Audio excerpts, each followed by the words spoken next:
नमस्कार, आपके साथ मैं हूं विद्यानाथ झा। अमेरिका के वॉशिंगटन से एक बड़ी खबर आपको सबसे पहले बता देते हैं। अमेरिका के वॉशिंगटन में 26 साल के भारतीय विक्रम की गोली मारकर हत्या कर दी गई है और इस मामले पर विदेश मंत्रालय की नजर है। विदेश मंत्री की तरफ से यह बात कही गई है कि वहां पर यह घटना हुई है जिसमें 26 साल के भारतीय की गोली मारकर हत्या कर दी गई है। विक्रम नाम बताया जा रहा है जिस युवक की हत्या हुई है। अमेरिका के वॉशिंगटन में भारतीय युवक की हत्या हुई है। 26 साल इसकी उम्र है। 2 हथियारबंद बदमाशों ने 26 साल के युवक विक्रम की गोली मारकर हत्या की है। इस पूरे मामले में जांच एजेंसी और सुरक्षा एजेंसियों से लगातार विदेश मंत्रालय संपर्क में है ताकि इस पूरे मामले के बारे में ज्यादा से ज्यादा जानकारी हासिल की जा सके और यह पता किया जा सके कि इस हत्या के पीछे, इस घटना के पीछे आखिर मकसद क्या था।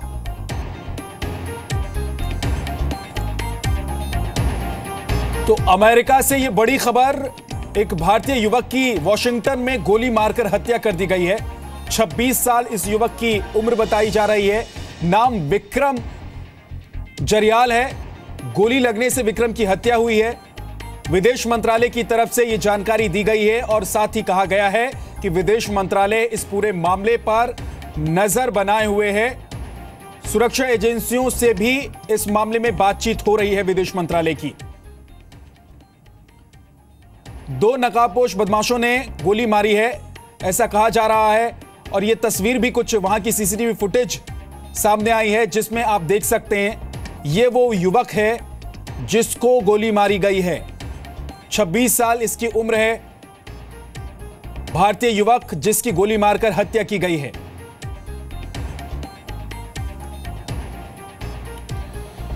आगे बढ़ते हैं। उत्तर प्रदेश में निजाम बदला तो नियम और कायदे भी बदल गए। सब चलता है वाला तरीका नहीं चलेगा, वही चलेगा जो सही तरीके से चलेगा। यह कहना है खुद उत्तर प्रदेश के मुख्यमंत्री योगी आदित्यनाथ का।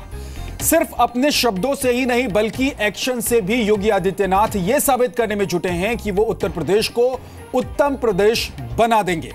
लगातार पिछले 2 रातों में योगी आदित्यनाथ ने देर तक बैठकें की, कई बड़े फैसले लिए। सिर्फ 3 से 4 घंटे सोकर योगी यूपी को बदलने की कसम खा चुके हैं। एक रिपोर्ट आपको दिखाते हैं।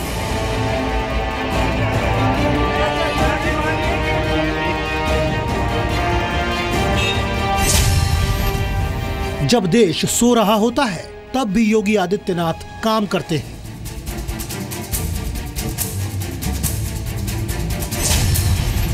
जब देश सो रहा होता है तब योगी यूपी को बदलने की प्लानिंग करते हैं।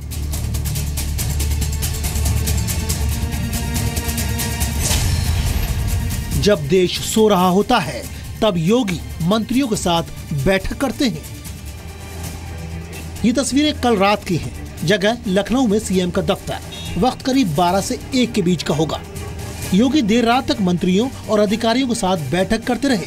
यानी जब लोग आराम की नींद ले रहे थे तब योगी आदित्यनाथ काम कर रहे थे। ये योगी की शपथ है, ये मेहनत की प्रतिज्ञा है। उत्तर प्रदेश को उत्तम प्रदेश बनाना है। देर रात तक काम करने का यह सिलसिला काफी दिनों से चल रहा है क्योंकि योगी जानते हैं कि उनके पास वक्त कम है और काम ज्यादा। योगी सरकार सुपरफास्ट मोड में काम कर रही है। ताबड़तोड़ बैठकें, लगातार फैसले, तुरंत एक्शन। योगी आदित्यनाथ पहले भी कह चुके हैं कि वो मौज मस्ती के लिए सत्ता में नहीं आए हैं। पहले आपको कल रात हुई अहम बैठक के अहम फैसले बता देते हैं। योगी सरकार ने कल रात की बैठक में 4 बड़े फैसले लिए। पहला बड़ा फैसला, मायावती सरकार में चीनी मिलों को बेचे जाने में हुई गड़बड़ी की जांच के आदेश।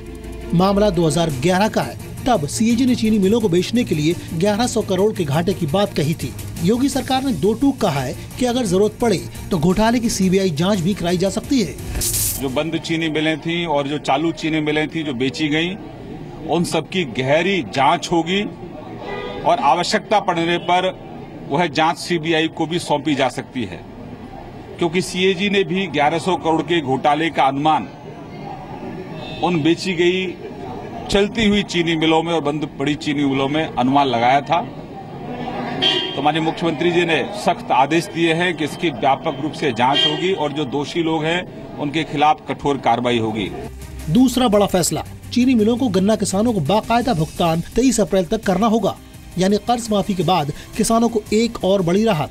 बैठक में सीएम योगी ने कहा कि किसानों के हितों की अनदेखी बर्दाश्त नहीं की जाएगी। कृषि योजनाएं सिर्फ आंकड़ों की बाजीगरी बनकर न रह जाए। माननीय मुख्यमंत्री जी के नेतृत्व में बहुत तेजी के साथ गन्ना भुगतान हो रहा है और इस बात की प्रसन्नता भी है कि आज 80% भुगतान हो चुका है। लेकिन फिर भी जिन समूहों के पास बकाया भुगतान है, ऐसे कई समूह हैं जिनके कारण 40% भुगतान एक ही समूह का बकाया है। तो ये कहा गया है कि एक बार प्रथम दौर में उनसे बातचीत होगी और कहा जाएगा कि जल्दी से गन्ना किसानों का भुगतान करें और फिर भी यदि वो भुगतान नहीं करते तो कठोर कार्रवाई होगी। तीसरा बड़ा फैसला, अयोध्या से चित्रकूट तक 220 किलोमीटर लंबा एक्सप्रेसवे बनाने का फैसला लिया गया है। ये एक्सप्रेसवे 7 जिलों से गुजरेगा। इसे रामपथ नाम दिया जाएगा। चौथा बड़ा फैसला, मुख्यमंत्री पशुधन आरोग्य योजना की शुरुआत की जाएगी। बीमार पशुओं को मुफ्त और बेहतर इलाज दिया जाएगा।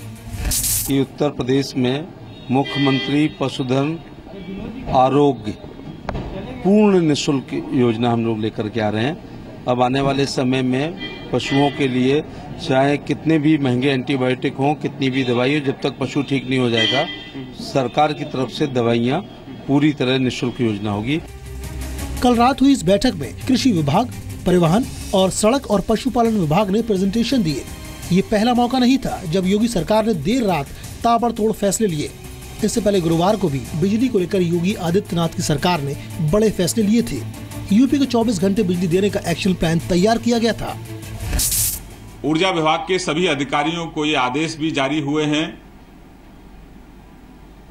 कि रात को छात्रों को पढ़ाई में कोई कठिनाई ना हो, उसके लिए रात को भी बिजली दी जाए और उनकी जो परीक्षा शुरू होती है सुबह, तो परीक्षा कक्ष में भी बिजली रहे।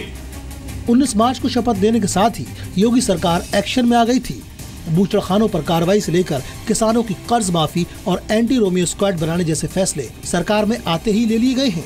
योगी आदित्यनाथ पहले ही कह चुके हैं कि 2 महीनों में यूपी में बड़ा बदलाव दिखेगा। गुंडे, माफिया, अपराधी, लुटेरे मेहरबानी करके तो उत्तर प्रदेश छोड़ करके चले जाएं, और अगर उत्तर प्रदेश में रहेंगे तो फिर उनके लिए 2 जगह होंगी। मुझे लगता है उस जगह कोई भी नहीं जाना चाहेगा। अपने 20 दिन के कार्यकाल में योगी आदित्यनाथ की सरकार कई बड़े फैसले ले चुकी है। छोटे और सीमांत किसानों का 1 लाख तक का कर्ज माफ, अवैध बूचड़खानों को सील किया गया, एंटी रोमियो दस्ते का गठन, जिला मुख्यालयों में 24 घंटे, तहसीलों में 20 घंटे और गाँव में 18 घंटे बिजली देने का आदेश, 5000 गेहूं खरीद केंद्र स्थापित करने का फैसला, मनमानी फीस वसूल करने वाले स्कूलों पर सख्त कार्रवाई का फैसला, सरकारी योजनाओं से समाजवादी शब्द हटाने का आदेश। साफ है कि योगी सरकार पूरे एक्शन में है। नजर 2019 में लोकसभा चुनाव पर है। अमित प्रकाश, लखनऊ, जी मीडिया। तो उत्तर प्रदेश को उत्तम प्रदेश बनाने के लिए योगी आदित्यनाथ ताबड़तोड़ फैसले कर रहे हैं, लगातार बैठकें कर रहे हैं। आज भी उनकी कई अहम बैठकें हैं। कुछ देर पहले ही सीएम योगी आदित्यनाथ लखनऊ में सीएम आवास पर केंद्रीय अल्पसंख्यक कल्याण मंत्री मुख्तार अब्बास नकवी से मिले। इसके ठीक बाद योगी आदित्यनाथ अपने दफ्तर में गंगा नदी की सफाई को लेकर केंद्रीय जल संसाधन एवं गंगा संरक्षण मंत्री उमा भारती से मिले। आज भी सीएम योगी कई विभागों का प्रेजेंटेशन देखेंगे। डिप्टी सीएम केशव प्रसाद मौर्य के लोक निर्माण विभाग का भी आज प्रेजेंटेशन है। और जो बैठकें चल रही थी वो बैठकें खत्म हो चुकी हैं, लेकिन आज प्रेजेंटेशन भी होना है। लिहाजा एक के बाद एक बैठकों का दौर, प्रेजेंटेशन का दौर, फैसला लेने का दौर लगातार योगी सरकार में जारी है।